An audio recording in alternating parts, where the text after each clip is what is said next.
Ahora sí, bienvenidos y bienvenidas a la 10ª edición de Educación X, el ciclo de seminarios web organizado por Academy, el núcleo de innovación y formación continua del Centro de Formación Técnica Teodoro Bickel. En este ciclo estaremos hablando sobre la gestión y liderazgo en la industria 4.0. Muchas gracias a todos los que se han conectado desde YouTube Live. Me presento, yo soy Cristina Montesinos y los estaré acompañando durante los próximos 3 días. Soy la fundadora de Mara Media, una empresa de producción de podcasts, y tengo el gusto de haber estado trabajando durante los últimos meses con el CFT Teodoro Bickel y Academy. Antes de comenzar, les tengo que contar algunas cosas. Primero, les enviaremos un certificado de asistencia a todos los que se hayan conectado en las 3 sesiones de este ciclo. Nuestro equipo estará publicando en el chat de YouTube el enlace donde se pueden conectar, llenar un formulario y les haremos llegar el documento. También recuerden que por este chat nos pueden enviar sus preguntas. Estaremos teniendo una sesión de preguntas y respuestas después de la conversación. Ahora sí, estamos listos para comenzar con el tema de hoy. Vamos a estar hablando junto a Rodrigo Angulo sobre los nuevos enfoques de la gestión estratégica. Primero les cuento un poquito quién es Rodrigo. Él es consultor en instituciones de educación superior, en la implementación, consolidación y crecimiento de trayectorias formativas, en modalidad presencial, a distancia y B-Learning. Se ha desarrollado a nivel gerencial por 28 años en educación superior, telecomunicaciones y emprendimiento. Se especializa en las áreas de planificación estratégica, marketing, comercial, calidad, riesgos y gerencia general. Rodrigo, de profesión, es ingeniero civil industrial de la Universidad de Chile. Tiene un MBA de la Universidad Adolfo Ibáñez y realizó el programa de alta dirección de empresas del ESE Business School. Ahora sí, Rodrigo, un gusto tenerte acá. Encantado, Cristina. Un agrado poder conversar contigo. Me interesa que comencemos la conversación de hoy y de todo el ciclo hablando sobre un tema muy importante y que se escucha mucho hoy en día. El tema del propósito. ¿Qué es? ¿Por qué es tan importante? Mira, qué interesante que hablemos de algo que aplica tanto a las organizaciones. Estas organizaciones son privadas, son públicas, y también aplica a nosotros como personas, como seres humanos, el tener un propósito. ¿Y qué es esto? Es una firme determinación por alcanzar algún objetivo. Nosotros siempre tenemos, consciente o inconscientemente, en las organizaciones y de manera privada, la intención o el ánimo de ejecutar algo, de realizar nuestras acciones día a día pensando en un objetivo final. Incluso a veces dejamos de realizar acciones porque no nos aportan en ese propósito, en ese objetivo por el cual construimos nosotros el día a día. Estos propósitos son los que nos marcan un horizonte, ¿ya? Si yo hago una analogía de un barco cruzando los canales, por ejemplo, del sur de Chile, que son bastante angostos, yo diría que un propósito es un faro o un conjunto de faros que van guiando la ruta de ese buque. Algunos faros están hacia adelante, otros faros están hacia atrás, pero también me van guiando la ruta de este buque. Y me parece fundamental que nosotros definamos nuestro propósito como persona, como organización, como emprendimiento, porque eso es lo que nos va a dar la fuerza el día a día y nos va a orientar nuestro trabajo. No solamente el nuestro, sino también el de todo nuestro equipo. Claro que sí. Yo lo veo como que el propósito es eso que hoy en día nos deja como la misión clara, nos da esa razón de por qué estamos haciendo lo que hacemos día tras día. Es la diferencia de la forma de pensar de antes, de que uno iba al trabajo de 8 a 6, marcabas la tarjeta, salías y te olvidabas.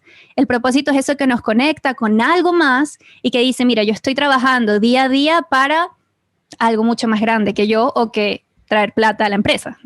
Efectivamente, el propósito es inspirador, es motivador, Exacto. sobre todo para los momentos difíciles que muchas organizaciones han tenido o personas hemos tenido durante este último tiempo. Entonces el propósito nos inspira, nos motiva, nos mueve, nos saca de ese status quo que a veces estamos, es inspirador y al final siempre el lograr el propósito es parte de nuestra meta, ¿ya? Claro que sí. Trabajamos justamente para eso, para que la meta no sea marcar tarjeta, sea construir algún castillo y no solo picar una piedra. Exactamente. Ahora me interesa que hablemos algo en lo que tú tienes muchas fortalezas, la gestión de equipos. ¿Cómo una organización plantea un propósito? ¿Cómo convence al resto, al equipo, a todas las personas que conforman la empresa de que caminen hacia ese mismo lado, de que remen en la misma dirección? Bueno, el propósito primero tiene que ser expresado por el líder de la organización. Y así como hablamos de organización, podemos hablar de área, podemos hablar de una familia. Entonces, los liderazgos en la familia pueden ser papá y mamá, pueden ser mamá, puede ser papá solamente, y hay que verbalizarlo, ¿ya? Hay que comentarlo, hay que socializarlo con el resto de la comunidad en la cual uno participa, en un emprendimiento, por ejemplo, con sus colaboradores más cercanos. Ese es el primer paso. El segundo paso es vivirlo, ¿ya? Porque a veces decimos, mira, ¿sabes qué? Mi propósito es tal cosa. Sin embargo, vivimos según otro modo. Y eso produce una inconsistencia que nuestros equipos lo observan, que nuestros clientes lo observan también y que nos dificulta el avanzar hacia ese gran objetivo que tenemos como meta final. Entonces, es pensarlo, tenerlo claro o relativamente claro internamente, comunicarlo Comunicarlo. y vivirlo, ¿ya? O sea, uno tiene que vivir sus principios. Si yo trabajo en una empresa de servicios, yo voy a usar mis servicios. ¿Ah? Usaré los de la competencia posiblemente para medir mejores prácticas y ver cómo se comporta, pero yo tengo que disfrutar de mis productos. Claro que sí. Yo lo veo de una manera muy clara, lo vivo con el tema del reciclaje. Es muy fácil decir que yo quiero cambiar el mundo, detener el cambio climático, pero si luego, día a día en mi casa, no estoy separando los residuos, estoy generando más contaminación, en realidad no soy consecuente con lo que estoy promoviendo. Sobre todo que ese es el tema, cuando uno le cuenta al resto del mundo, intentas como evangelizar sobre un tema, lo que tú dices, te lo tienes que creer, tienes que vivirlo. Exacto, exacto. Y eso se ve, ¿eh? Se ve claramente. O sea, cuando uno escucha a los líderes, a un Steve Jobs, a un Bill Gates, se da cuenta de que ellos viven su propósito, su objetivo, desarrollan productos en esa línea, Sí. sus equipos lo hacen también. Entonces, porque muchas veces los equipos tienen que tomar decisiones sin tener toda la información. Pero si tienen este faro claro, van a poder decir, mira, ¿sabes qué? No sé si vamos a ir exactamente por acá, pero en esa dirección es la que vamos. Entonces, las organizaciones deben expresar su propósito, deben comunicarlo, deben conversarlo, deben vivirlo. Los reciclajes tenemos que reciclar. Sí. Exacto, así es. Eso me lleva a una frase que sé que te encanta, que es necesario desaprender para poder aprender. Hoy en día quizás es, o sea, lo que tú mencionas, tenemos una meta clara, un faro que nos alumbra, pero ahora hay un reto dentro de la estructura cuando hay personas que llevan toda la vida haciendo lo mismo. ¿Cómo ellos se van a adaptar a esta nueva forma de trabajar o de vivir? Sí, sí, ese es un gran desafío que lo hemos vivido en esta pandemia el último año y medio, prácticamente el desaprender. Nosotros nos acostumbramos relativamente fácil y nos gusta hacer siempre lo mismo, ¿ya? Hacer más de lo mismo. Y eso nos resulta cómodo, nos resulta natural, forma parte de un hábito en nuestra vida. Sin embargo, hoy día el mundo se mueve a una velocidad que seguir haciendo las cosas como las hacíamos antes ya no es respuesta adecuada para nuestros clientes. Tengo por ahí un ejemplo. Cuando yo estudié el MBA, estudié las 5 fuerzas de Porter. Fabuloso. Eso la llevaba en ese tiempo y nosotros hacíamos grandes proyectos y demorábamos a lo mejor, no sé, 3 meses, 2 meses en en hacer una evaluación de proyecto, tener un modelo de negocio.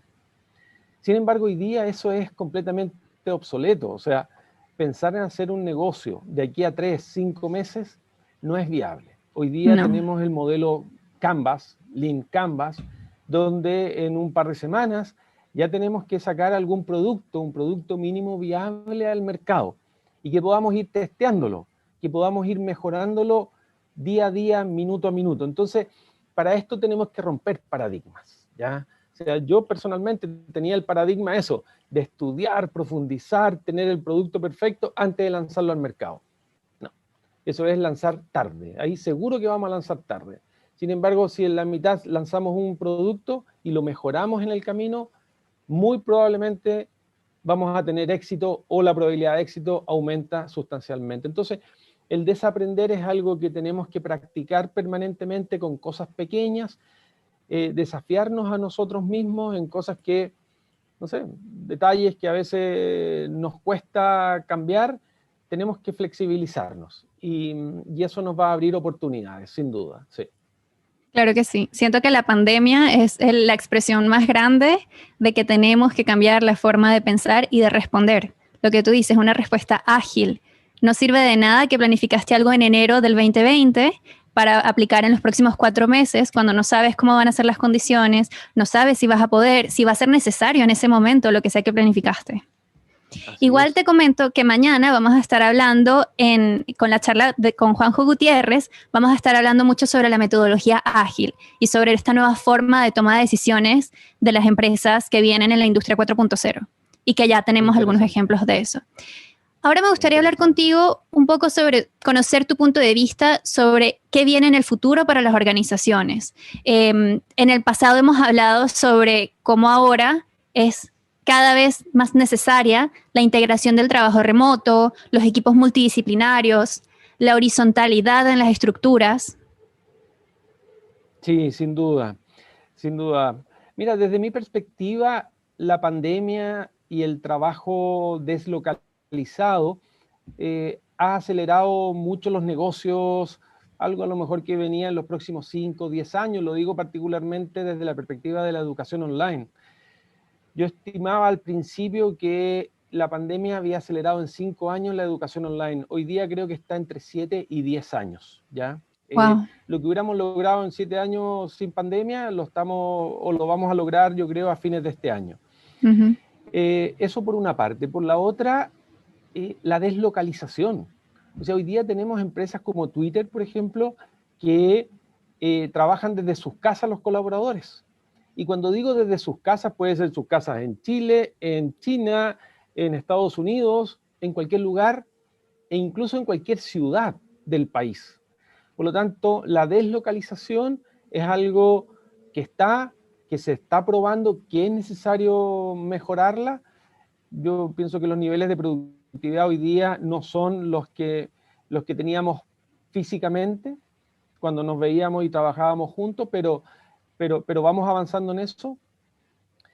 Y por lo tanto, uno puede ser contratado o contratar colaboradores en cualquier lugar del mundo. O sea, hoy día ya no necesito que la persona viva en Chillán para que trabaje conmigo. No, un emprendedor de Chillán o emprendedora de Chillán puede contratar a alguien perfectamente de Bolivia, de Argentina, de Perú, de Estados Unidos, de España, de donde sea, ¿ya? Sí, Esto de la tecnología de alguna manera nos ha acercado esa posibilidad.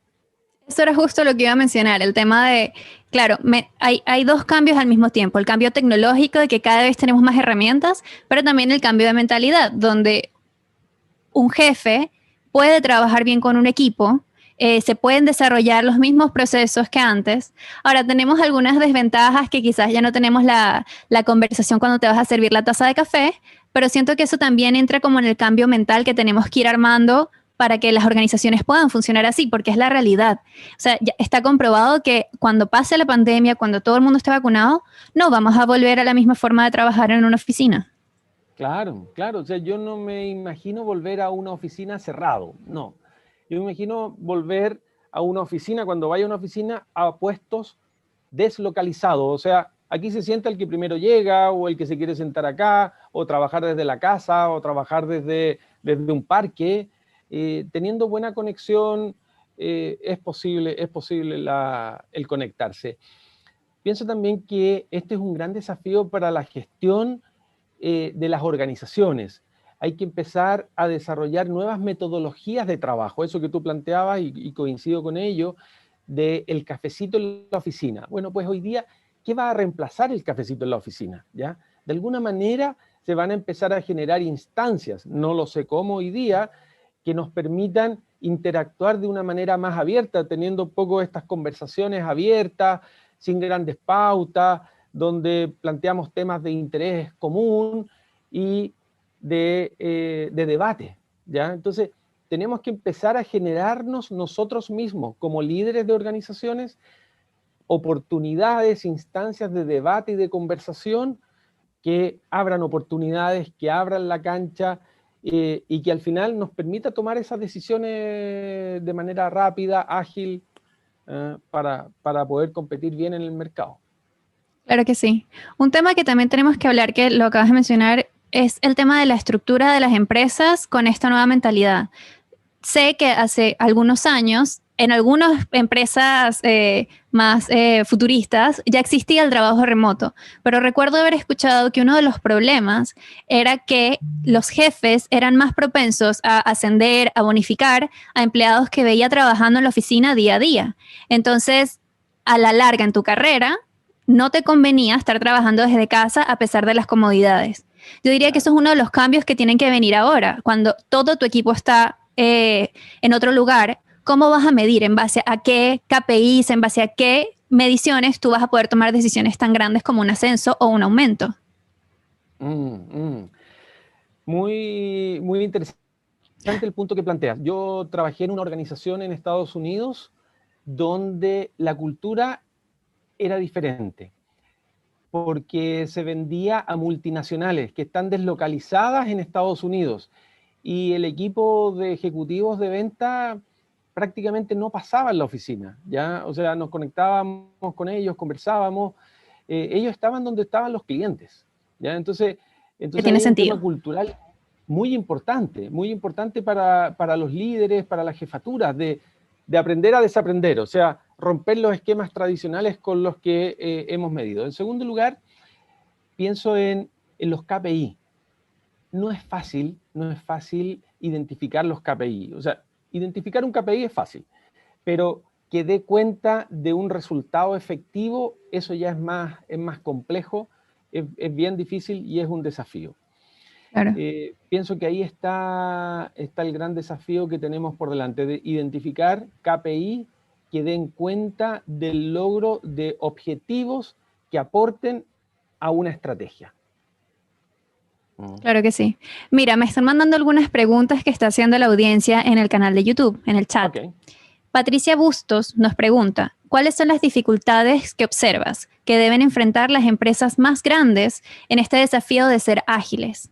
Porque claro, una cosa es una empresa de 3 personas que acaba de comenzar y otra cosa es una empresa que tiene años de estructura y de cultura definidos, ¿no? Sí, mira, las grandes organizaciones, primero hay que decirlo, son grandes por algo. O sea, no es que aparecieron el día de ayer y aparecieron grandes, no. O sea, hacen bien su trabajo. Tienen seria amenaza que viene desde de los startups, ¿ya? De los emprendimientos de 5 muchachos y muchachas que con una idea clara, un propósito, una resolución de una necesidad, se lanzaron a resolverla, porque a lo mejor alguno de ellos la vivía.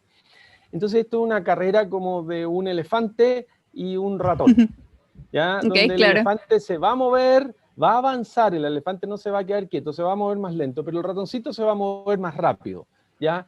Pero también va a tener otras dificultades. Por ejemplo, para las empresas pequeñas el flujo de caja es una complicación, el financiamiento de sus operaciones, el lograr las ventas y el cobrar, ¿ya? Algo que para la empresa grande tradicional no es un problema, para la pequeña sí lo es.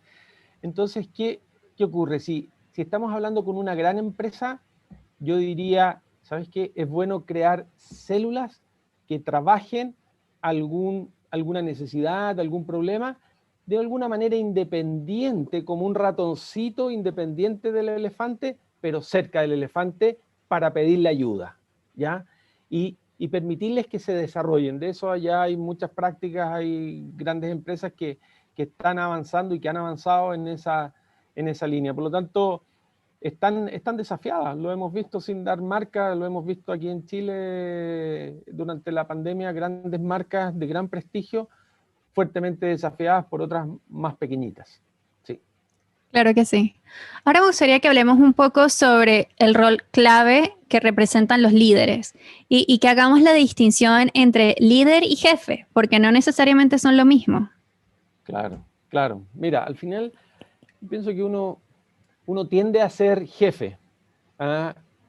más que líder. ¿Qué es lo que es un jefe para mí? Para mí un jefe es aquel que da órdenes, supervisa, pero un líder es aquel que inspira, que motiva, que a cada uno le exige lo más que puede dar o que uno cree que puede dar esa persona, lo desafía consigo mismo.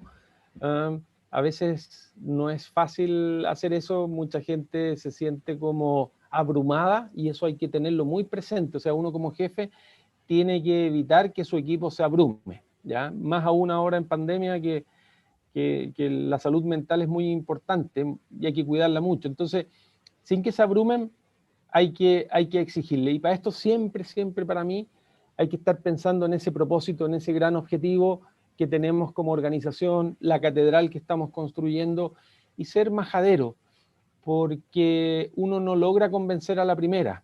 Tiene que darle muchas vueltas, tanto internamente como externamente, para poder convencer a los otros. Y ya al final, después ya de algún tiempo, yo calculo que unos 6 meses, 8 meses, eventualmente, que uno le da vuelta y le da vuelta, logra armar algo así como potente y después lo va perfeccionando. Y después ya lo transmite por los poros. O sea, tú no necesitas hacer nada, ¿sí? No necesitas hacer prácticamente nada porque estás convencido de cuál es tu propósito en la vida o cuál es tu propósito en la organización. Claro que sí. Antes de que sigamos con lo próximo, que te quiero pedir que nos cuentes un poco de tu experiencia transformando una institución presencial a 100% online, que siento que tiene mucho que ver con la pandemia. Les quiero recordar a todos que nos pueden enviar sus preguntas a través del chat en YouTube, que nuestro equipo está publicando el enlace donde pueden llenar el formulario para recibir el certificado de asistencia. Y les quiero contar, bueno, saludar a las 59 personas que tenemos conectadas ahora desde todos lados de la región. Encantado. Mira, durante algunos años dirigí una organización de educación superior, un instituto, que cuando llegué era 100% presencial, ¿ya? Y esto es como los hijos. Hay hijos que son buenos para un colegio y hay otros hijos que son buenos para otro colegio y no viceversa. Y nos dimos cuenta de que hay estudiantes que quieren ir presencialmente, pero hay otros estudiantes que no pueden ir, no pueden pagar tanto. ¿Por qué? Porque tienen hijos que cuidar, tienen mamá que cuidar, tienen que trabajar y tienen que hacer que coexistan varias necesidades, ¿ya? Entonces nosotros nos focalizamos en ese segmento de estudiantes potenciales, o sea, gente trabajadora fundamentalmente, la mayoría eran mujeres que tenían hijos y que muchas de ellas vivían con sus padres. Por lo tanto, ahí hay un grupo de estudiantes potenciales que querían desarrollarse, o sea, no querían ser o seguir siendo más de lo mismo.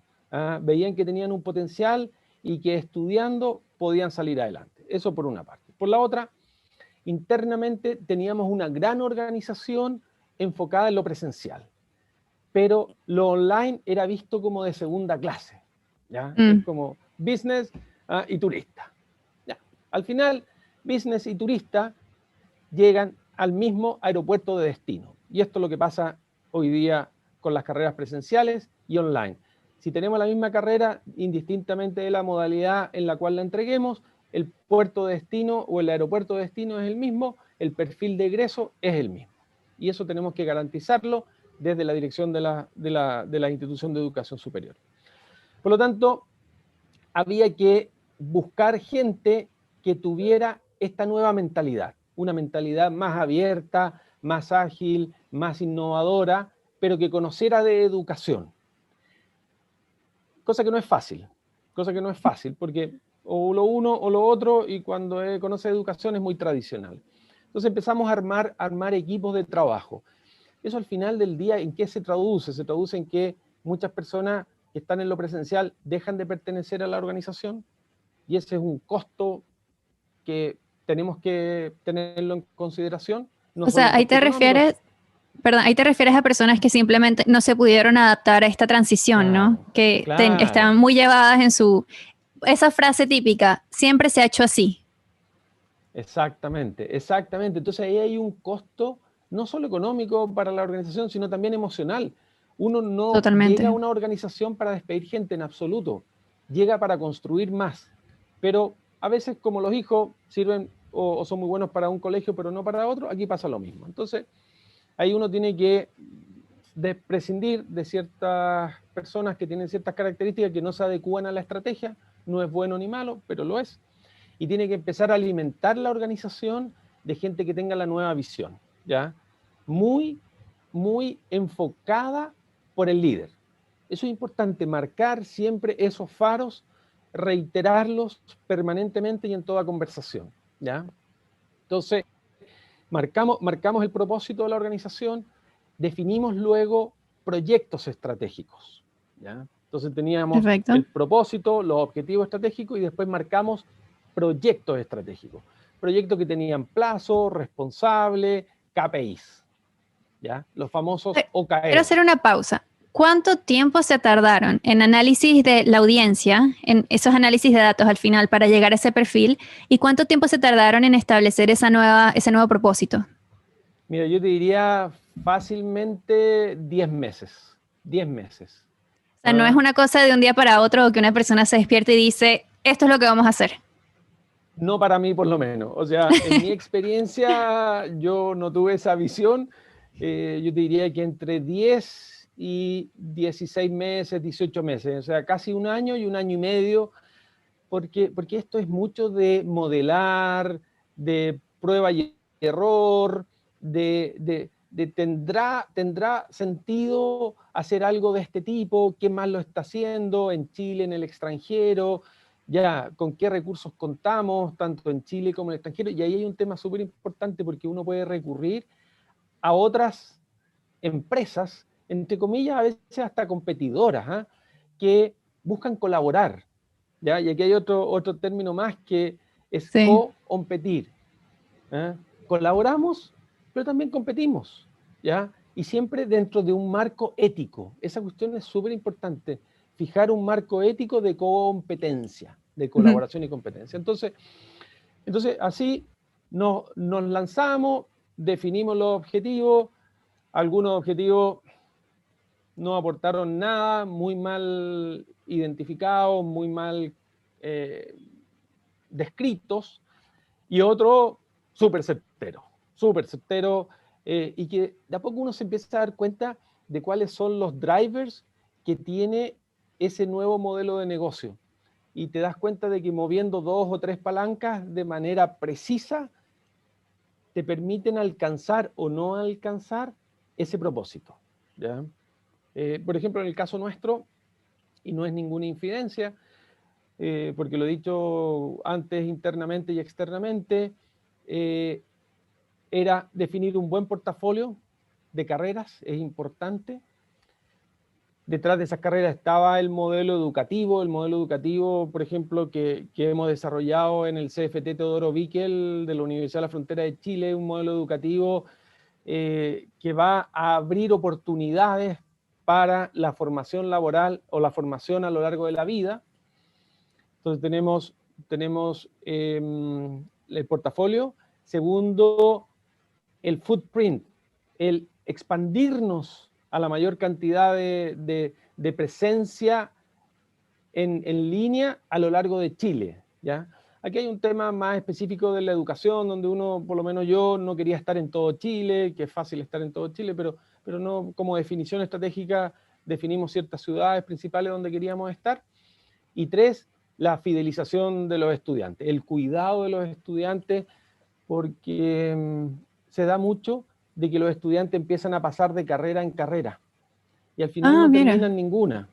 Mm. Y cada vez más, afortunadamente, hay reconocimiento de aprendizajes previos. Eso es muy bueno y realmente a mí me encanta cuando a alguien le reconocen competencias que trae, ya sea porque las adquirió en otro instituto o universidad, porque la adquirió a través de cursos de formación continua o porque simplemente la adquirió en el puesto de trabajo. Entonces, Claro. la formación a lo largo de la vida con reconocimiento de aprendizajes previos y la retención de los estudiantes era muy importante. Entonces ahí teníamos 3 drivers que en la medida que lo íbamos midiendo y lo íbamos como sensibilizando, nos dimos cuenta que eran importantes para el logro del propósito que nos habíamos definido en la organización. Claro, ahí también veo la importancia de vivir esto de ser customer centric, o sea, que ustedes están haciendo cambios, modificaciones que de verdad ayudan a la persona que es la más importante para ustedes, que son los estudiantes. O sea, no es tanto quedarte con el modelo antiguo, sino ver qué cosas van surgiendo a lo largo de la vida de estas personas y adaptarse a eso, darles justo la oferta que ellos querían. Tengo Exactamente. otras preguntas de audiencia. Adelante, Cristina, dale. A ver, Jorge Mancilla nos habla. La tecnología y la pandemia aceleró todos los cambios, sobre todo de la globalización. Pero él nos pregunta, ¿qué pasa con los idiomas para adaptarse a la nueva era industrial y tecnológica? Bueno, el tema de los idiomas yo te diría que cada vez es menos frontera para traspasar fronteras geográficas. Y me ocurre a mí con el celular, por ejemplo, yo no hablo portugués, pero estoy dentro de grupos de WhatsApp o de Telegram que están en portugués. Sin embargo, aprieto ahí algo que me dice español y me lo traduce directamente al español, ¿ya? Entonces yo diría que es súper importante dominar inglés, español y manejarse en tecnologías de este tipo. O sea, la tecnología hoy día ayuda muchísimo a poder comunicarnos, pero siempre hay que poder dominar 2 idiomas. Para mí por lo menos son esos 2, no sé si eso es muy tradicional, y a futuro va a salir el chino, no lo sé, pero la tecnología cada vez ha roto más esa frontera, pero sin embargo mi recomendación es aprender 2 idiomas, el nativo y uno más por lo menos. Claro que sí. Sí, yo también lo veo como, también depende mucho del cargo o la tarea que desarrollas. Pensando, tengo muchas conocidas que son diseñadoras gráficas y en realidad para hacer un muy buen diseño, claro, necesitas comunicaciones, pero además hoy en día estamos hablando de que lo más probable es que esas comunicaciones sean por correo o por un chat, por Slack, por ejemplo. Entonces hay espacio para que uno se pueda adaptar y a la larga lo que va a hablar son tus habilidades. Son si de verdad eres buen diseñador o no, no si hablas inglés perfecto o portugués perfecto. Exactamente, exactamente. Lo que también uno empieza a competir con gente de otro lugar o que tiene esas otras competencias. O sea, Claro. si 2 personas son muy buenos diseñadores, pero uno habla, no sé, portugués o francés o inglés más fluido, es más cómodo hablar con esa persona que con el otro, siempre que la competencia base, en este caso el diseño gráfico, sea el mismo. Claro, la otra manera es diferenciarse por que el core competence no sea el idioma, sino que sea lo que uno hace. Y en ese sentido cobra fuerza esta formación a lo largo de la vida. O Justo sea, estaba si yo, pensando eso. Formación claro, continua. claro, absolutamente. O sea, si yo no sé y creo que me hace falta un idioma, bueno, pues lo comienzo a practicar. O sea, ¿cuántas aplicaciones hay ahí gratis inclusive para comenzar? O sea, yo no comenzaría pagando por una aplicación para aprender un idioma, partiría por las gratis, no sé. Y haría mucho esfuerzo, a lo mejor los fines de semana levantarse temprano y no sé, y ver las televisiones en el idioma que quiero aprender, en fin. Creo que hay un sacrificio personal que uno tiene que hacer. Ahí eso no lo hemos comentado y hay mucho sacrificio personal detrás de lograr esas competencias que nos preguntaba nuestro amigo de idioma. Hay mucho sacrificio detrás, no es fácil. Claro. Ahora, siguiendo con el tema de la formación continua, también hay quizás lo que te termina diferenciando son tus habilidades de gestión. O no sé, estoy pensando un poco en los diplomados que ofrece Academy. A la larga son para precisamente nutrirte. O sea, si tú ya tienes una profesión, si ya, como tú decías, tienes años trabajando en un rubro, quizás te conviene estudiar, no sé, administración. O sea, ay, no me acuerdo cómo se llama la carrera, pero básicamente irte llenando de otras habilidades. Eso es a la larga lo que puede Claro, generar la diferencia. claro, porque tú estás trabajando hoy día o quieres trabajar en algo y necesitas identificar cuáles son las competencias claves que necesitas tener para ser exitoso en ese mercado. Y en virtud de eso, seleccionas la formación continua que debes tomar, ¿ya? Ujú. Y esto es muy caso a caso. Entonces, hace un rato atrás hablaba del modelo educativo del CFT Teodoro Bickel, y va justamente en esa línea. Cuando uno entra a estudiar una carrera formal, normalmente no tiene mucha conciencia de si es esa la carrera o es una parecida o es la de al lado. Entonces, entrar como, como en temáticas más generales, ¿ya? Temáticas transversales que aplican a todas las carreras. Después, en algún momento, temáticas ya de discernimiento de qué carrera quiero estudiar. Y en una tercera fase, temáticas de la especialidad misma. Entonces tenemos tres fases: Ujú. transversales, de decisión y de especialidad.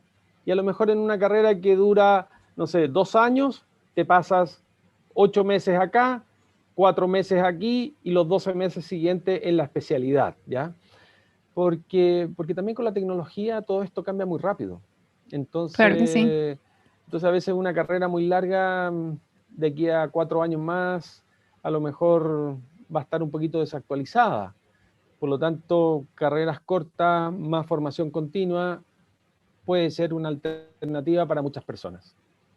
Sí, esto quiero comentarle a la gente que nos está escuchando que el tercer día, el jueves, voy a estar hablando con Pilar Vera Montoya y justo uno de los temas que vamos a hablar es sobre la importancia de que cuando te estás formando te den herramientas que de verdad sirven en el mundo laboral. Porque siento que un arma del doble filo de este propósito es que podemos formar a futuros trabajadores con un mundo ideal, que cuando lleguen a primer día en la empresa van a encontrar unas barreras que poco a poco ojalá vayan cambiando y vayan evolucionando, pero vamos a estar hablando un poco de esas expectativas y lo que tiene que hacer la educación para de verdad ayudarles, ¿no?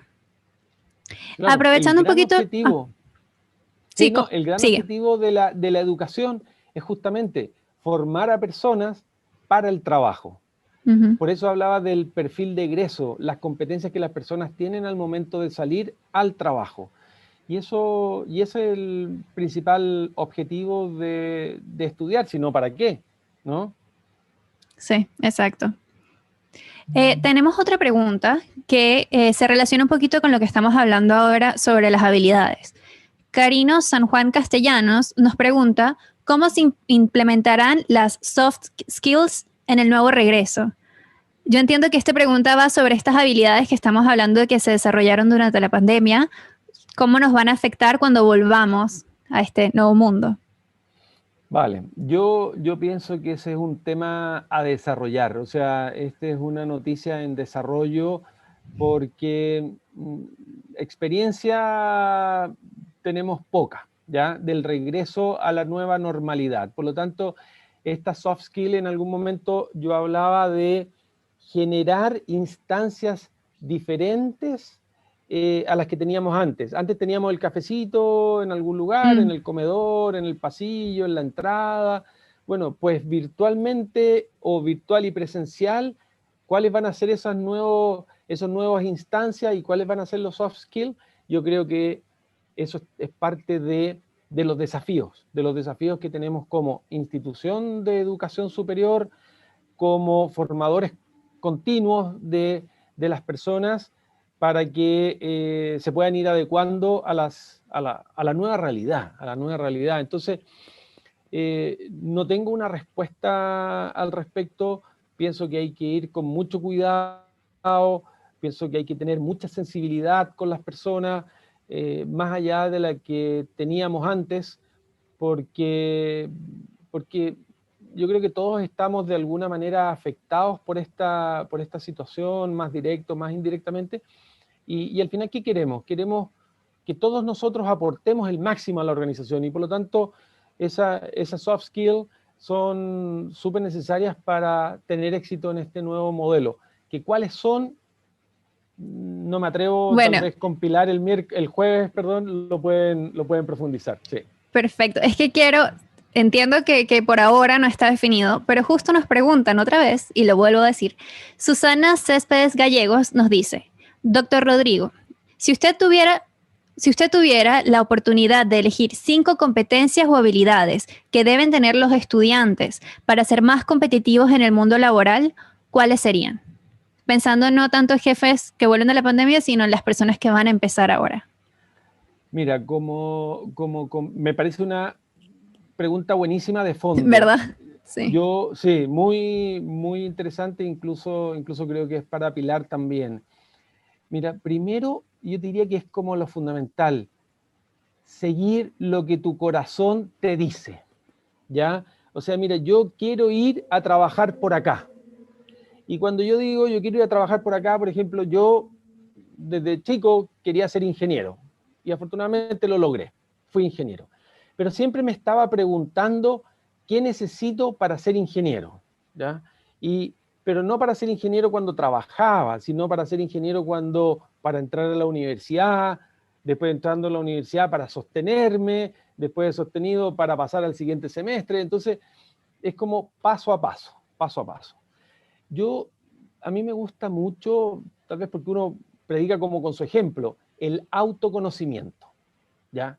O sea, me parece súper importante que nos conozcamos a nosotros mismos, que conozcamos cuáles son nuestras fortalezas, cuáles son nuestras debilidades, de tal manera que si yo soy bueno para las matemáticas, mira, no me vaya por el lado de la medicina, ¿ya? Yo era muy malo para la biología, entonces yo diría, una competencia es ser capaz de autoconocerme, ¿ya? El autoconocimiento me parece fundamental porque así uno sabe cómo va a reaccionar frente a situaciones imprevistas y qué sé yo, entonces ya tiene como...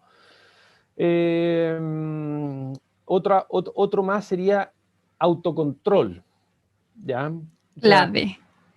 sí, tener la capacidad de cuándo frenar, cuándo pasar, en fin, o sea, esta cuestión es como estar como frente a semáforos que uno va ahí. Otra competencia es que depende de la carrera, por ejemplo, podríamos Sí.